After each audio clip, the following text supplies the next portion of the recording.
Hello, my beautiful souls. Welcome sa ating tarot reading sessions. Keep in mind, general reading po ito. Maaaring mag-resonate, maaaring hindi.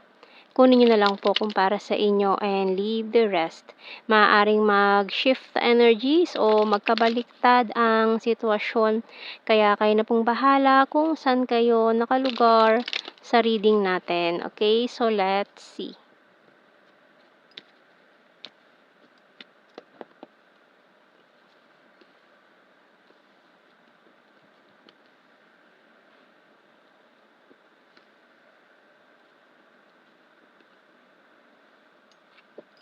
Okay, so someone here is feeling sad, energy ng parang regret na nasayang, pinagsisihan, may pinagsisisihan, or pinagluluksa yung mga bagay na nawala na, pero hindi niya napapansin, meron pang nandyan sa tabi niya na hindi naman nawala, no? Parang na-neglect niya itong mga anong ito na feeling niya na wala na lahat sa kanya.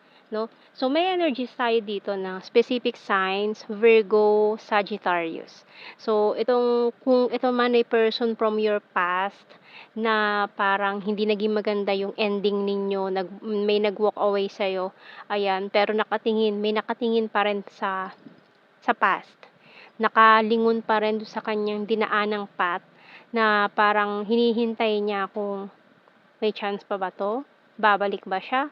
Parang hinihintay pa niyang bumalik yung person na yon na iniiyakan niya with this 5 of Cups energy dito.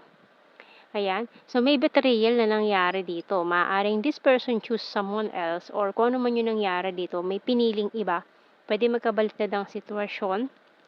And yung isa is nagtago after nitong nangyaring ito, nag-hermit mode. Kumbaga nagtago siya, nag-isolate, parang ayaw muna niya makipag-usap sa mga tao sa paligid niya, parang pinaprocess pa niya yung nangyari, no? So, tingnan natin sa mga signs and symbol cards. Pero itong taong ito, kung siya man yung umalis, lumayo sa'yo, ngayon, this person is thinking of you. Ngayon, parang na-realize niya kung ano yung nawala sa kanya. Parang feeling niya ang laking guang, nung nawala ka or nung na-realize niya na wala ka na sa buhay niya. Parang na-realize niya kung gaano kalaki yung nawala sa kanya.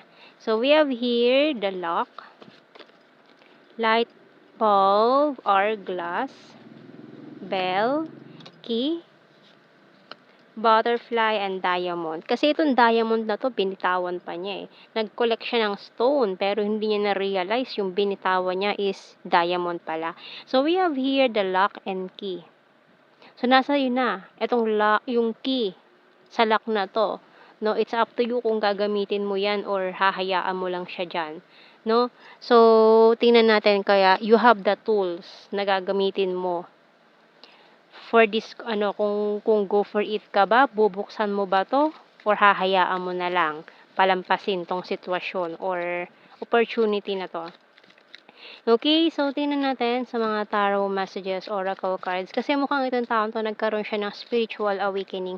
Lalo na kung twin flame connection kayo na nagkaroon ng separation, no contact situation, na ngayon is na-realize niya na kung sino ka, ganyan.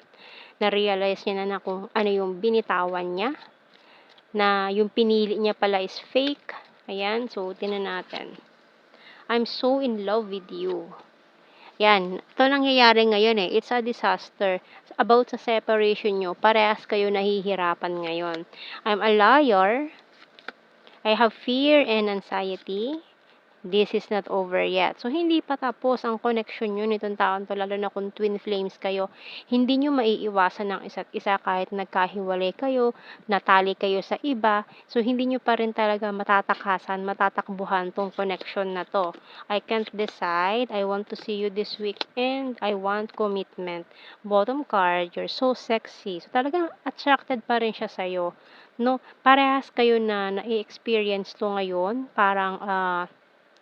Parang may pinagdadaanan kayo ngayon na spiritual awakening and talagang marami kayong may experience na out of this world na hindi nyo ma-explain, no? So, tingnan natin anong message ng ating Archangel sa reading na to.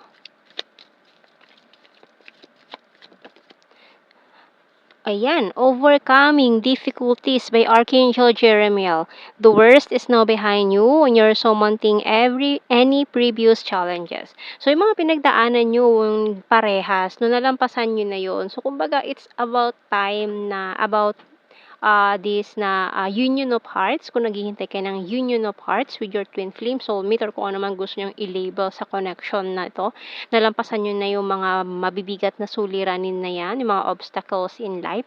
So, kumbaga binigyan na kayo ng time, kung baga is ano na to tamang panahon na for the both of you yan yung hinihintay yung tamang panahon, tamang oras, ayan, na talagang mano-notify kayo, hindi nyo malalampasan yan, na malalaman nyo yan, na it's about time, parehas kayo nakakaramdam na parang it's about time na mag-meet kayo ulit, magkita kayo, mag-usap kayo ng harapan ng personal, ganyan itong taong ito. May nagtutulak din sa inyo na sa isa't isa, parang magnetic pull na nararamdaman ninyo na something na parang hinihila pa rin kayo nung taong yun, yung energy nung taong yun, hinihila kayo.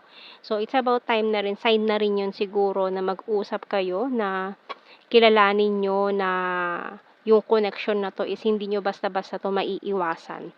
So, kuha tayo ng mga initials natin dito, lalo na kung you're dealing with your twin flame, hindi nyo talaga yan maiiwasan. APM, W, SF, LIR, letter QJ, ang bottom card. So, let's see, we have here mirroring, manipulations, ayan, and jealousy. So, kung may third party issue dito ng pinagselosan, ganyan, and may manipulative energy from the past, mga karmic partners, ayan, and let's see sa ating general signs and messages ng mga keywords natin dito. So, we have here flower and weird. So, maaaring peace offering. Ayan. So, yun yung mga na-experience ninyo, mga weird scenarios na about this person. Bakit hindi siya nawawala sa isip nyo? Feeling nyo ba is parang obsession na ba ito? Or ano, di ba? Hindi nyo maintindihan kung ano ba yun. Ang weird. Kasi hindi nyo makalimutan yung taong yan. Kahit sobrang tagal nyo nang hindi nag-uusap or ano, di ba? Nandyan pa rin siya, yung presensya niya, ramdam nyo pa rin. Parang naririnig nyo pa rin lagi yung boses niya, yung pangalan niya, kahit saan kayo magpunta, nandyan pa rin yung energy niya. Nitong taon, parang hindi siya nawala. Parang nandyan lang siya sa tabi mo, ganun. So, we have here trustworthy, Pisces, practical, flirtatious. So, kahit na marami naman tao dyan na lumalandi sa'yo or mga person na nakaka-flirt mo, parang wala lang sila, ganun. So, we have here summer, city, number 7, chaser. So, may mga maghahabol. Chaser and February. We have here, ayan nag-i-stock yan Ini-stock ka niyan. And full of charisma. Kasi parang etong taong 'to hindi pa rin niya matanggap na wala ng connection, wala na kayong communication. Kumbaga minsan habang mag-isa yan, naiiyak-iyak pa yan, teary eyes, gano'n. Nagiging bigla na lang siya nagiging down, nalulungkot na lang bigla kapag naalala yung past nyo. So, we have here October 3, 1, and Leo sign. So, yan ang ating reading, my beautiful souls. Thank you for watching. Take care and God bless. See you in our next reading, guys. Bye-bye.